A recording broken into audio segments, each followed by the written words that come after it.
በገነት በነበረች በዕፀ ሕይወት ፈንታ በምድር ተተከለች ልትሆነው ለአዳም ደስታ። ፍሬዋም ጥዑም ምግብ መድኃኒት ነው ለዓለሙ። የበሉት አይራቡ የጠጡት አይጠሙ።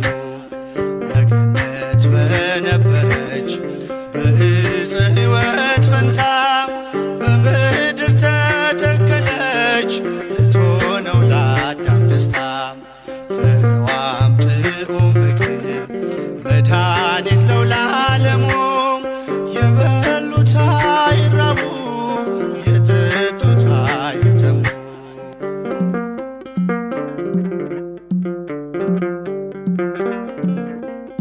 ሳታገኟ ሳይተክሏት በምድር ፍሬን ያፈራች የካህን ውበት አይመረምረው የሰው ሕሊና የጽንሷን ነገር በድንግልና። በገነት በነበረች በዕፀ ሕይወት